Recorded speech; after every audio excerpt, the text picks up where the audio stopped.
मुझे लगता नहीं टेलर का खर्चा ही लगेगा उनका, और हो सकता है बेचारे किसी टेलर की उधार भी बाकी रह जाए। लेकिन कांग्रेस पार्टी के सूटों पे तो अरमान ही फिरेगा, क्योंकि 2023 के बाद तो मुझे लगता है कि आवश्यकता भी नहीं रहेगी।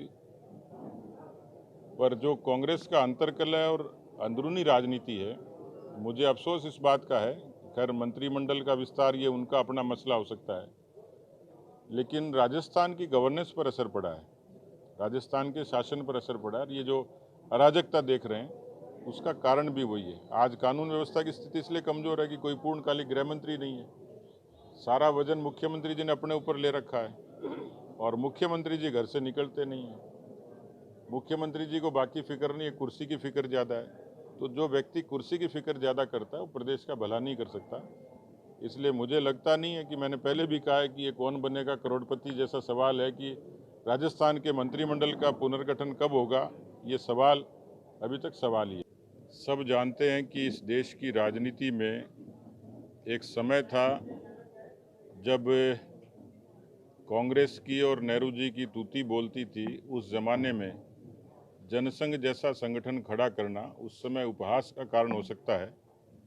3% मत और 3 लोकसभा सीटों से शुरुआत हुई, लेकिन इस बात का इतिहास भी साक्षी है कि राष्ट्रवाद के उस मूल मंत्र पर अपने जीवन को आहूत करने वाले डॉक्टर श्यामा प्रसाद मुखर्जी थे, जिन्होंने जनसंघ प्रारंभ किया।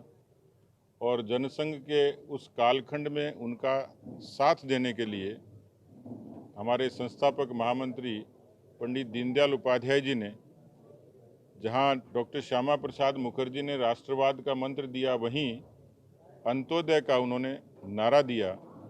और वही अंत्योदय उनकी लेखनी और वाणी से इतना प्रबल हुआ कि वाजपेयी जी के शासनकाल में ऐसी नीतियां बनी जो गरीब कल्याण के लिए थी, और उन्हीं नीतियों को आज प्रधानमंत्री नरेंद्र मोदी जी गरीब कल्याण की उन योजनाओं को किसी न किसी रूप से, चाहे 80 करोड़ लोगों को भोजन हो, 2 करोड़ लोगों को आवास हो, उज्ज्वला, आयुष्मान, ये तमाम योजनाएं थी जो पंडित जी के अंत्योदय की उस प्रेरणा से निकली हैं।